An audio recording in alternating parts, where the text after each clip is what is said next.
สบายดีตอนเที่ยงตอนนี้ก็เป็นเวลา11 โมง12 โมงนี่แหละออกมาแต่เช้าพุ่นแหละออกมาแต่9 โมงออกมาเบิ่งไม้ใหม่มาเสกเบิ่งก่อนหน้านี้ก็มาต่อจุกเรือง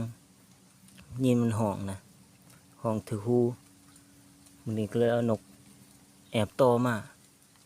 บ่ได้ตั้งกล้องเพราะว่านกตอนมันบ่ค่อยห้องบ่อยากห้องนะก็เลยต่อถิ่มป้าไว้ก็เดินมาเบิ่งก็มาเห็นถูกช่วงนี้ก็บ่ได้ลงคลิปดอกเพราะว่ามันบ่มีนกต่อบ่เป็น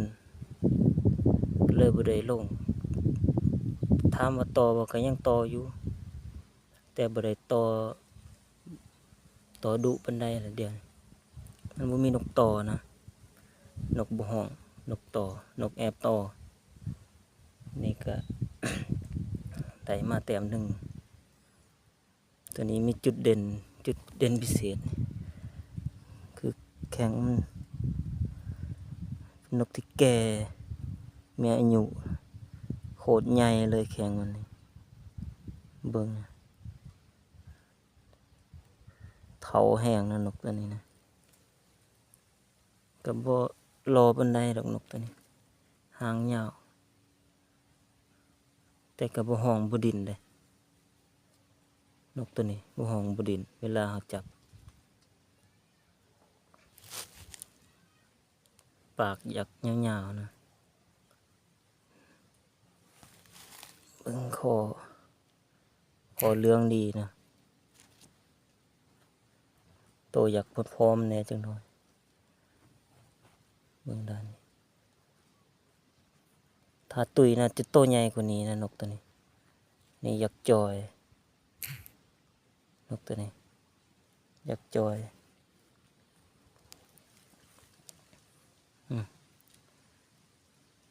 แต้มหนึ่งมื้อนี้บ่ได้หลาย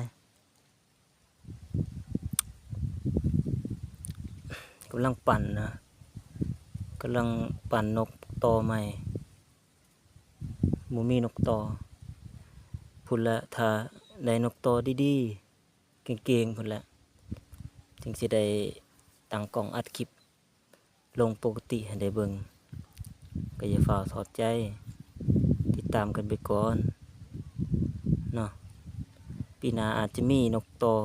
เก่งๆตอนนี้กำลังคัด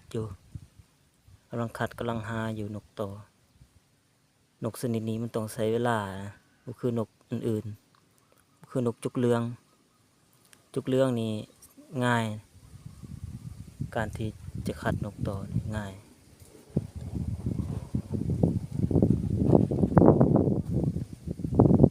แต่สำหรับนกแต่งนี่มันยากนะกว่าสิได้นกต่อมาแต่ละตัวมันยากกว่าสิมาซ้ำกว่าสิมาคัดกว่าสิมาปั่นใช้เวลาบ่แม่นง่ายนะนกแต่งนี่เนาะก็อย่าเฝ้าถอดใจติดตามกันไปก่อนปีนี้หรือปลายปีนี้น่าสิได้ลงคลิปดุๆให้ได้เบิ่งตอนนี้กำลังหานกต่ออยู่ปั่นนกต่ออยู่ติดตามไปก่อนฝ่าเบื่อนี่ก็มาอัปเดตให้เบิ่งซ้ำนี้แหละผลงานมื้อนี้เพราะว่าบ่ได้หายหน้าหายตาไปดนก็อยากสิลงคลิปดุๆอยู่ดอกแต่มันบ่มีคลิปอันติบ่มีนกต่อก็เลยบ่ได้ลงคลิปนี้ก็สิขอจบไว้ส่ำนี้แล้วเด้อพอกันคลิปหน้าอาจจะดนๆพุ่นล่ะจังสิได้ลงเองถ้าว่าได้ไปต่อหรือว่ามีโอกาสเหมาะๆดีๆนกต่อห้องสิได้ตั้งกล้องให้เบิ่งดอก สำหรับคลิปนี้ก็โจบไว้สำนี้แล้วเนาะโดยรวมก็คืออยู่ลองเอาไปซ้ำเบิงนกตัวนี้นะที่ก็สิห้องในกรงบ่ห้องในกรงเปิดดอกในกรงบ่เป็นนกต่อบ่แต่หางนี่ยาวเนาะหางนี่หางจากยาวโพดแต่ส่วนโตนนี่งามอยู่ใส่ได้งามดีอยู่จบไปสำนี้แล้ว